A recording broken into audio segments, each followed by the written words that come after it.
bienvenue en satsang à chacun. Et bienvenue aussi chez Sandrine. Merci beaucoup à Sandrine de nous accueillir pour ce week-end. Merci beaucoup. C'est vraiment un honneur pour moi d'être avec vous. Parce que, comme disait Spinoza, la plus belle chose, c'est d'être en compagnie d'êtres qui ont pour principal désir la recherche de la vérité.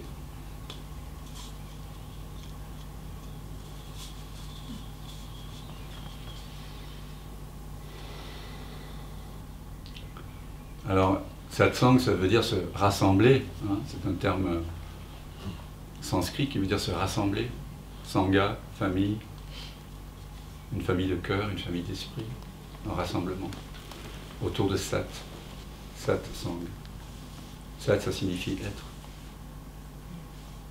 Donc, on se rassemble, on prend un temps pour se rassembler autour de ce qui n'est pas dans le temps, pour ce qui est atemporel, pour ce qui est toujours là, pour ce qu'on appelle la vérité. Donc c'est pas une vérité que quelqu'un détiendrait, même si là, en étant assis sur ce fauteuil qui surélevait, ça pourrait apparaître comme ça.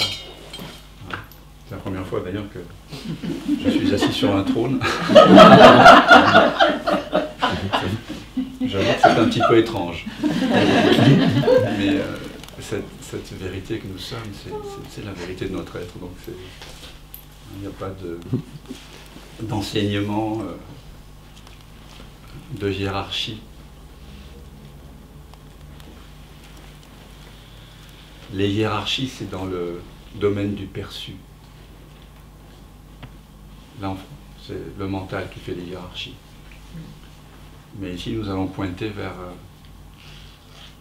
ce qui est la source de toutes les hiérarchies et qui est en chacun de nous. Depuis toujours, que peut-être que momentanément, on a oublié. L'oubli de l'être, comme disait Heidegger. On a oublié l'être. Et être, c'est pas quelque chose, évidemment, que quelqu'un peut vous enseigner.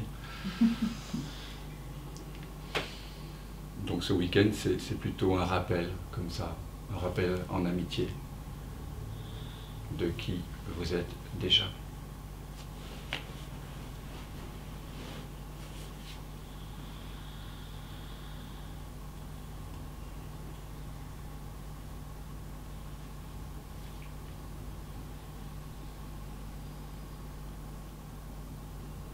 Donc on va jouer un petit peu avec les paradoxes, avec les mots. Même si au fond, bien sûr, les mots sont absolument incapables de saisir ce mystère d'où ils émergent et dans lequel ils se résorbent maintenant. Il y avait un maître zen qui disait que les mots mentaient. Un pointeur non-duel du nom de Karl Renz disait aussi les mots mentent, et c'est vrai, quelque part. Et donc ce maître zen s'est tu.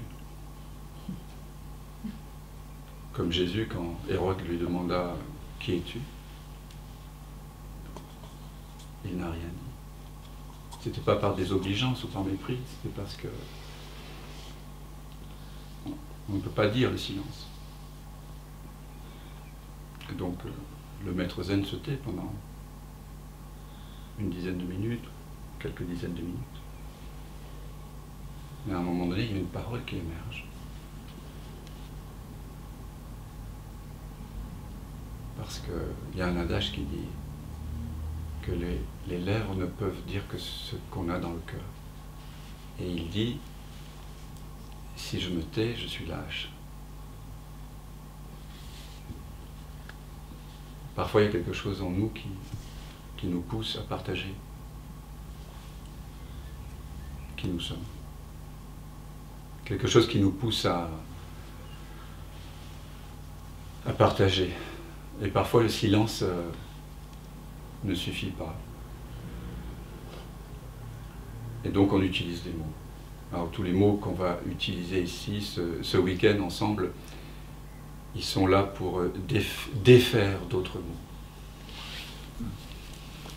Comme disait Ramana Maharshi, on utilise des concepts momentanément, comme une écharde qu'on utiliserait parce qu'on a une écharde plantée dans le doigt.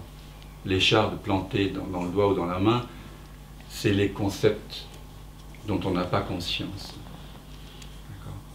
Et qui sont comme des lunettes quand on va au ski, orangées, qui nous donnent l'impression à la fin de la journée que la neige est réellement orange. Quand on les enlève, on se dit « Ah, incroyable !»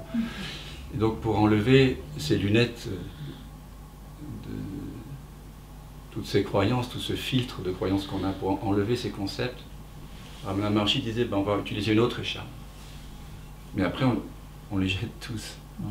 Pour ne pas se blesser avec l'écharde avec laquelle on avait enlevé l'écharde qui était plantée dans le doigt.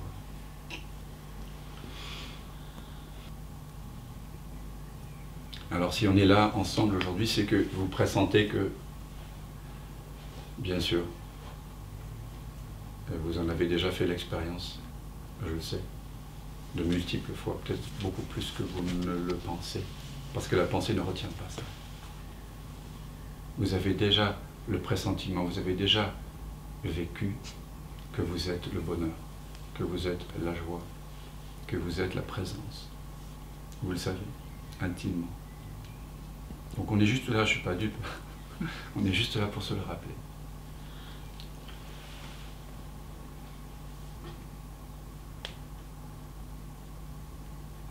C'est mystérieux, hein, ce qui nous amène ici. C'est incroyable. En un sens, on pourrait dire que tout l'univers, depuis les étoiles les plus lointaines, mais aussi le moindre atome, la moindre bactérie, protéine, le moindre ADN dans le corps, tout l'univers macroscopique et microscopique a conspiré pour qu'on soit là.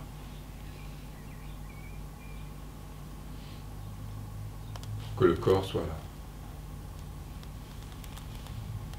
Pour qu'on soit tous ensemble ici en réceptivité, pour permettre à ce que nous sommes réellement de se révéler.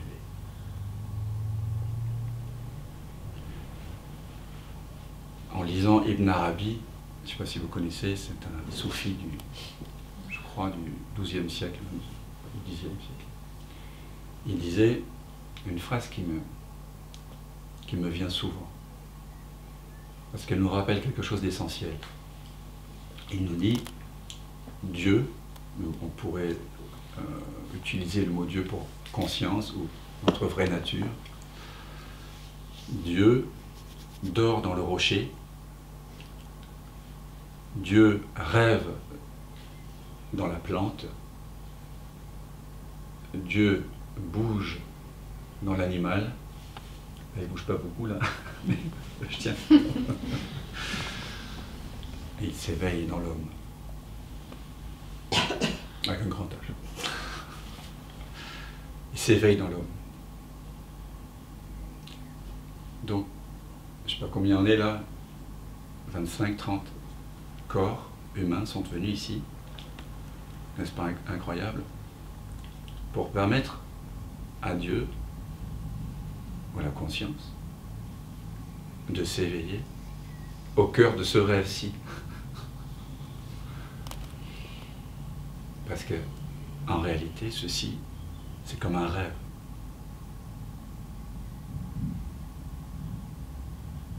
Comme un rêve nocturne.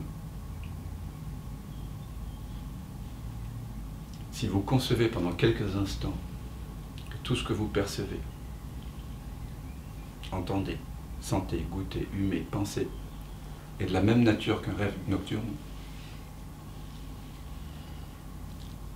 il faut jouer le jeu, comme un enfant.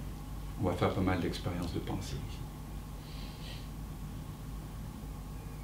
tout d'un coup, vous réalisez que vous êtes en train de rêver. Qu'est-ce qui rêve? Ce n'est pas l'avatar dans le rêve qui est en train de rêver, n'est-ce pas? Ce n'est pas le corps que vous croyez avoir dans le rêve.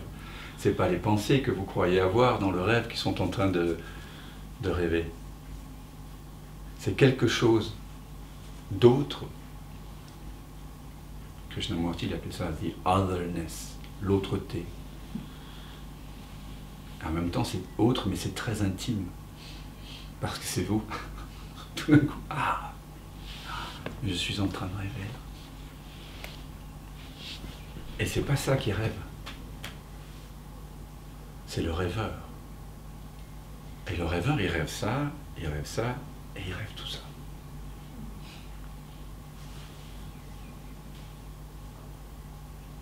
Et au cœur de ce rêve-ci,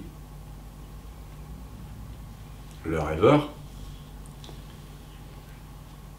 qui n'est peut-être pas endormi dans son lit, mais qui n'a pas de forme, invente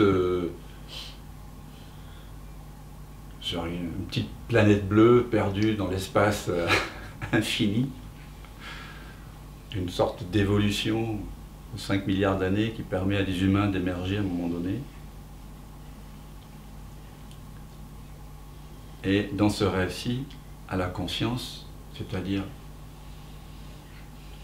à celui qui s'est endormi, de prendre conscience de lui-même.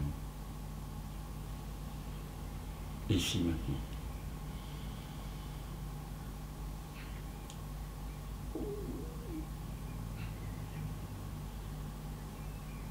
On pourrait dire, ça me vient comme ça, notre responsabilité là, c'est que Dieu s'éveille en nous.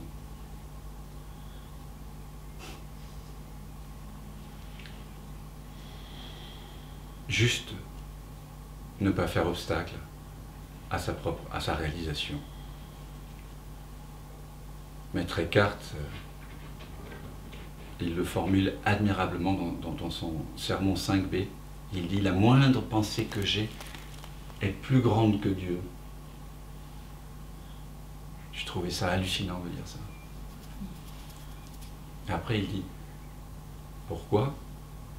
Parce qu'elle empêche Dieu d'entrer en nous en plénitude. Quand la pensée entre, Dieu sort. Quand la pensée sort, Dieu rentre.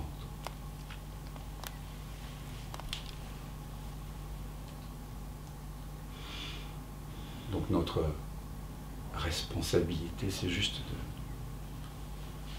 de laisser Dieu être Dieu en nous. Tout simplement. De permettre de ne pas faire obstacle.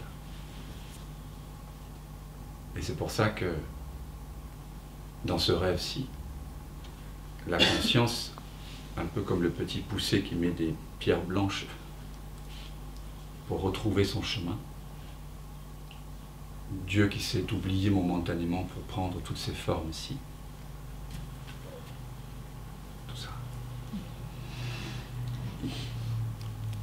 Comme il est Dieu et qu'il joue très très bien à s'oublier, il se dit quand même je vais mettre des petites pierres blanches pour pouvoir me rappeler le chemin du retour. Donc je vais créer des satsangs, des techniques habiles, des pointeurs de non-dualité, des rappels à soi. Il va y avoir des Bouddhas, des Christ, des Shankaracharya, des Ramakrishna, des Ramana Maharshi, des Shankaracharya, des Nagarjuna, des Anandamayi, toutes sortes de... Et chacun d'entre vous, pour se rappeler à moi-même, de temps en temps. Parce que parfois le rêve il tourne au cauchemar. Alors il faut un petit moyen pour se souvenir de qui on est. Je ne sais pas si vous avez déjà vécu des rêves lucides la nuit. J'en vivais beaucoup quand j'étais enfant. Et ça me venait notamment parce que je faisais un rêve récurrent qui était celui de taper à la porte de là où j'habitais et de voir des adultes inconnu m'ouvrir la porte et me dire « Mais qu'est-ce que tu fais là ?» Mais je vais rentrer chez moi, mais tu n'habites pas ici. Et c'était vraiment une sorte de cauchemar récurrent. Et je ne sais pas comment ça s'est fait, hein, mais c'est mystérieux. À un moment donné, je me suis rendu compte que j'étais en train de rêver. Que j'étais en train d'être dans un sacré cirque. Et j'ai refusé cette illusion. J'ai dit non. Je n'avais pas plus de 6-7 ans. Hein. Je pense que vous avez peut-être aussi vécu ces choses-là. Et à chaque fois, je dis, bah, écoutez, toi, tu es un personnage dans mon rêve, tu me racontes n'importe quoi, et si tu veux, je te détruis, je vais là, en haut de l'arbre, là, je saute, et je me réveille dans mon lit, et tu auras disparu avec moi. Vous voyez ? C'est un peu ça qu'on est en train de faire ici. On ne va pas utiliser le mot destruction, mais on voit au travers de l'illusion, de ce qu'on n'est pas. C'est un appel profond, très profond. Et si on est là ensemble aussi, il y a cette espèce de coïncidence mystérieuse, comme si tout avait convergé, il y a une convergence incroyable. Mais c'est parce que je pense que comme moi, vous êtes arrivé à un moment dans votre vie où vraiment vous réalisez qu'il n'y a aucune expérience dans la vie, aucune personne, aucun homme, aucune femme, fussent-ils parés des plus beaux atours,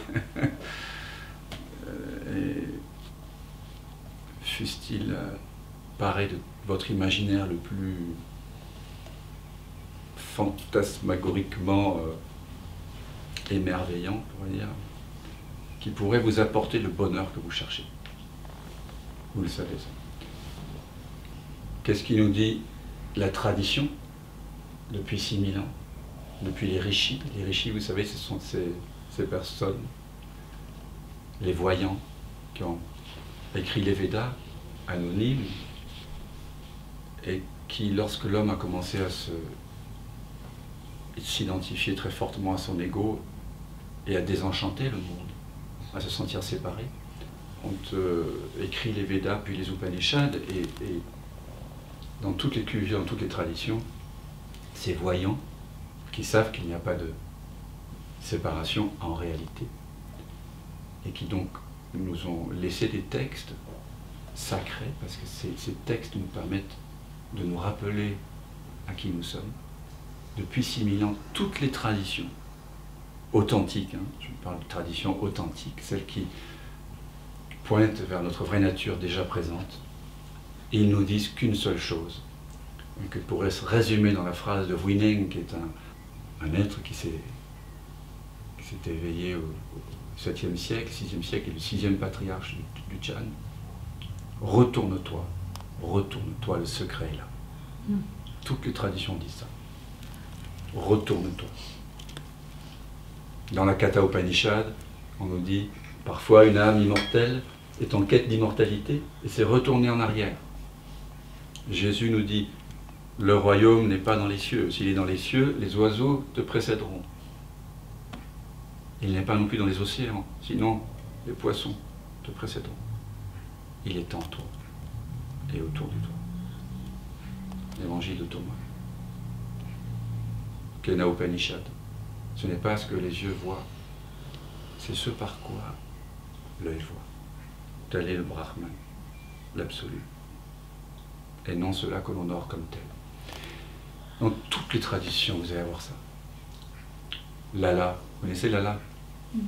La tantrika, je crois, soufi, en Inde. Très très beau texte. Elle disait, je t'étends chercher Dieu dans le monde, dans les expériences. J'ai tellement voyagé pour te trouver. Et puis un jour,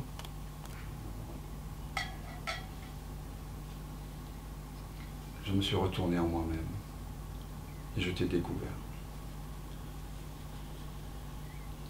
Donc, tout le monde crie ça.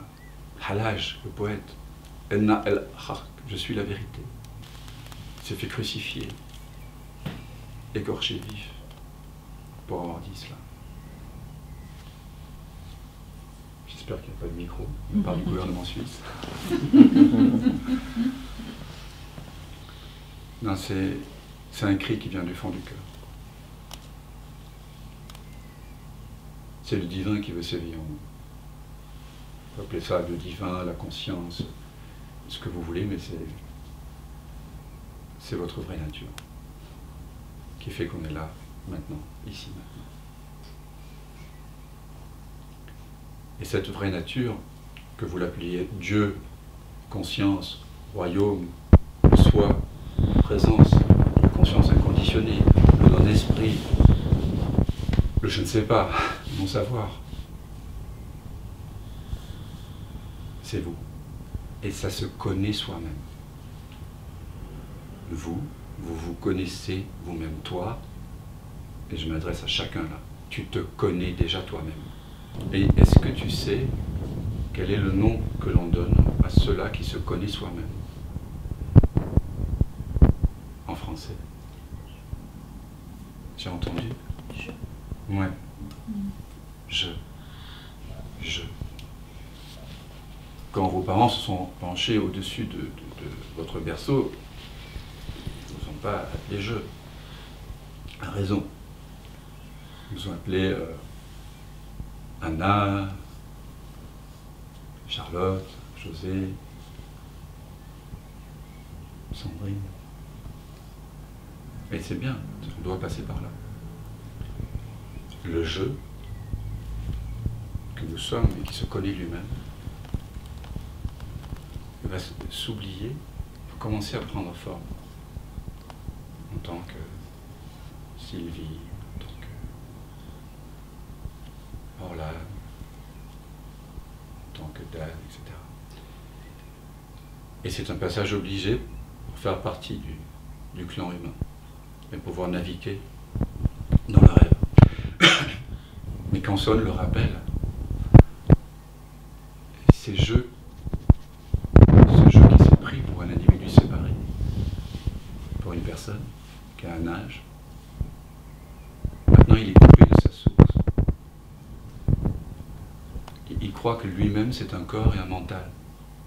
Il croit qu'il dispose d'un libre arbitre, qu'il est au contrôle de sa vie, qu'il doit faire ceci et cela pour obtenir un petit peu un ersatz de bonheur. Dès que je se confond avec Orlan, avec Dan, c'est foutu. Je suis coupé maintenant de ma source, là je suis coupé. Donc maintenant, ma seule façon de trouver du bonheur, c'est d'écouter les leçons de bonheur que m'ont donné mes parents, la société, ou de s'y opposer, de remplir un formulaire là, pour avoir du bonheur.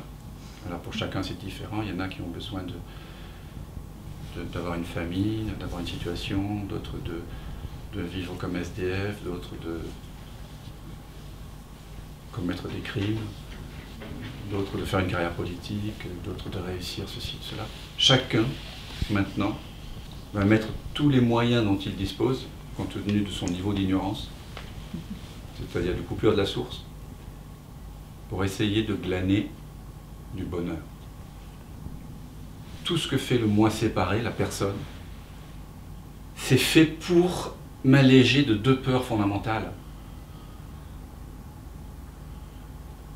La peur de mourir, puisque je crois que je suis un être limité dans le temps, et la peur du manque, parce que je crois être un être qui existe dans l'espace. L'espace-temps, le fameux espace-temps. Tout le monde nous dit, mais oui, tout se passe dans l'espace-temps. C'est super angoissant, finalement, quand on regarde de près. Parce que mine de rien, être dans le couloir de la mort, c'est angoissant. Et quand on m'a dit que j'allais mourir quand j'avais 7 ans, j'ai eu une peine, j'ai hurlé, je me souviens. D'abord, j'y croyais pas. Parce que on a ce pressentiment d'éternité quand on est enfant, qui est naturel. Tu vas mourir. On m'avait pas expliqué, le corps va mourir, mais pas toi. Non, toi, tu vas mourir. Donc les 8 milliards d'humains sur cette planète, à part quelques-uns qui vont au satsang, qui s'éveillent spontanément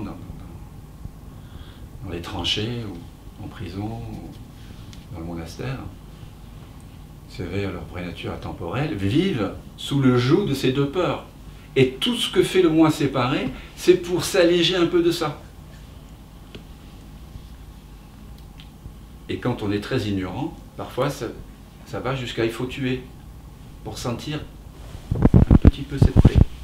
Je regardais une interview incroyable d'un gars qui interrogeait les serial killers en prison. Pierce, il s'appelle Morgan, je crois, un anglais ou un américain, un journaliste. Et il demande à un serial killer qui avait violé et tué une femme, il dit mais qu'est-ce que vous avez senti après avoir commis ça, cet acte atroce? Je vais vous choquer sans doute, mais j'ai senti la même chose que vous quand vous faites ce que vous aimez le plus au monde. Parce que ça a dit oui, momentanément, bizarrement, maladivement, étrangement. Heureusement que la plupart des gens sur cette planète n'ont pas besoin de ça. D'autres, ils ont besoin juste de faire un saut à l'élastique pour sentir la peur de la mort, la contraction énorme, et le relâchement. Et là, ils sentent la paix. D'autres, ils ont besoin d'accumuler des savoirs ou d'aller à l'opéra, écouter une chanteuse chanter Carlo Nome, et là, tout d'un coup, leur résistance au moment, à la présence, se défait, comme un nœud qui se défait. Alors nous avons chacun eu, vous avez eu comme moi, plein de façons de vous défaire du nœud, d'être séparés. Ça peut être, oui, une expérience de beauté. Quand on va dans le jardin de Sandrine, la beauté des roses, le parfum des iris, il y a un rosier incroyable, là, le rosier oriental, là.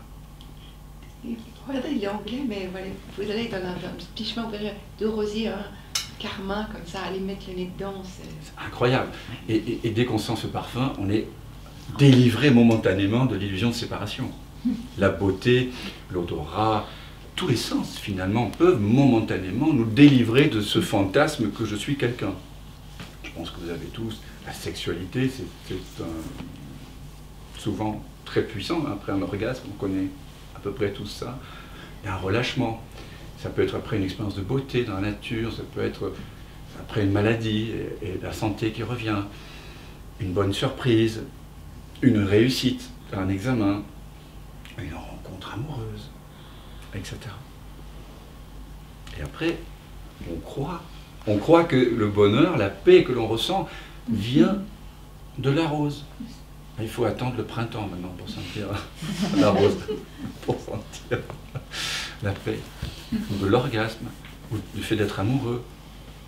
Mais vous savez que, bien sûr, ce sont des déclencheurs externes.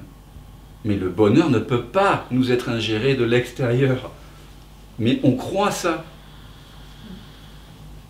Parce qu'il semble que certaines expériences ont le pouvoir, mais ce n'est qu'un déclencheur du bonheur qui est déjà en nous. Et si on est là aujourd'hui, c'est pour trouver le bonheur de façon permanente, parce qu'on sait aussi, vous le savez comme moi, que l'amour que l'on a ressenti avec la personne qui a servi de déclencheuse ou déclencheur de cette paix, de cet amour, n'a pas toujours le pouvoir de déclencher cela. Il arrive un moment où cette personne va même déclencher la haine. Ou en tout cas la jalousie, ou d'autres sentiments moins glorieux. Sur toute la gamme là. Et donc ici, je vous propose une voie directe d'accès à nous-mêmes. Et ça c'est très allégeant. Illumination en anglais, c'est dit enlightenment. Et to be enlightened, ça veut dire être illuminé, mais ça veut dire aussi, quelque part, donc, être allégé. Allégé de la croyance que je dépends du monde, des expériences, de quelqu'un, une expérience particulière pour sentir le bonheur. Non, c'est ma nature. Alors pourquoi on ne le ressent pas tout le temps si c'est ma nature? Tout simplement parce que ma nature, qui est être, a semblé momentanément se confondre avec ce qu'elle n'est pas. C'est juste une illusion. Un peu du même ordre que cette métaphore dont vous avez sans doute entendu parler, qui est présente dans les Upanishads, notamment dans la Mandukya Upanishad, dans les commentaires de Gaudapada, et qu'on utilise souvent dans la non-dualité, la confusion entre la corde et le serpent. Qui ne connaît pas cette métaphore? C'est bien. On n'est pas à la maternelle de la non-dualité, comme disait Nisargadatta Maharaj. Mais, même si on connaît le concept, on peut se faire avoir encore. Parce que l'illusion, elle est puissante. La Maya, c'est très puissant. Vous avez dû le remarquer. Et donc, si on n'éprouve pas le bonheur, c'est juste qu'on est sous l'emprise d'une identification à ce qu'on n'est pas, à la pensée, c'est tout. Donc c'est très simple, c'est vrai, de se laisser emporter, et en même temps, là, on va partager que c'est extrêmement simple aussi, et très contagieux, de revenir là.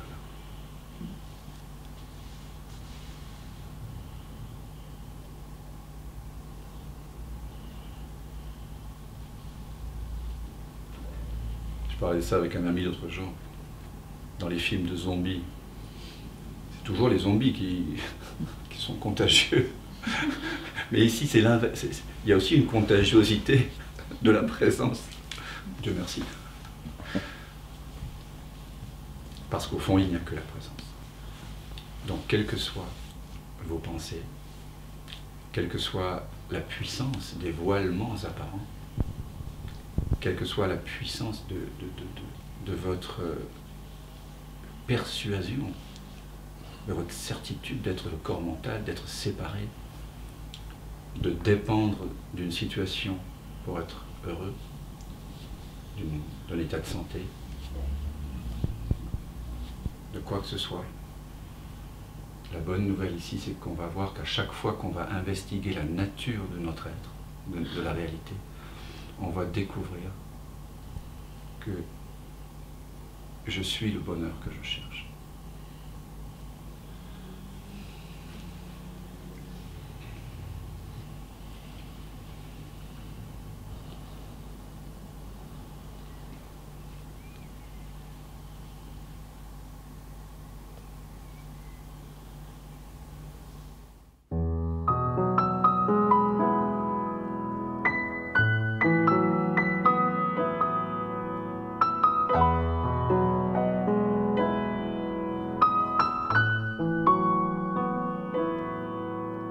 Springing lights, summer rise, autumn leaves me alone. Winter breeds another kind of life. Ocean tales have now come true, I feel the blue. Mother kisses her little boy. Good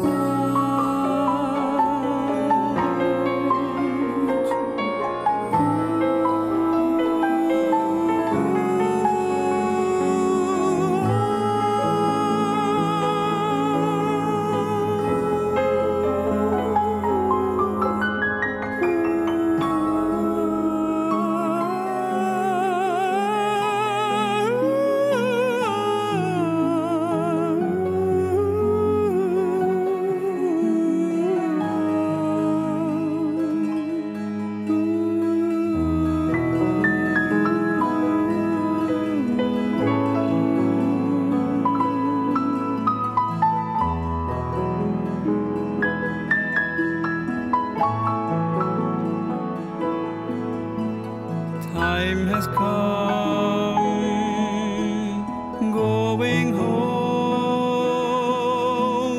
breathing like an insect or a universe.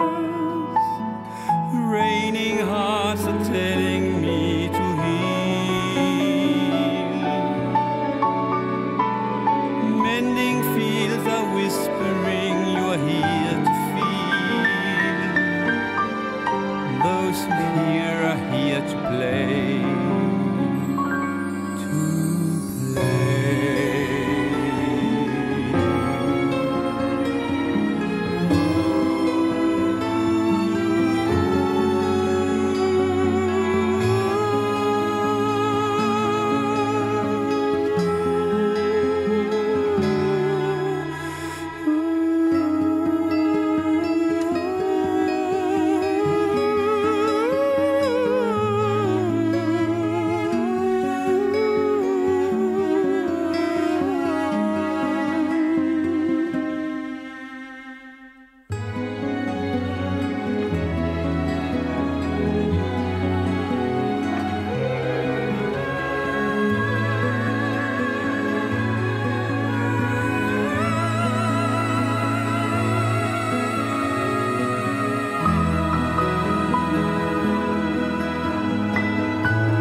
Distant calls, innocence near, no one to show me the way. Past and future have no more to teach. No more scriptures, no more wisdoms now and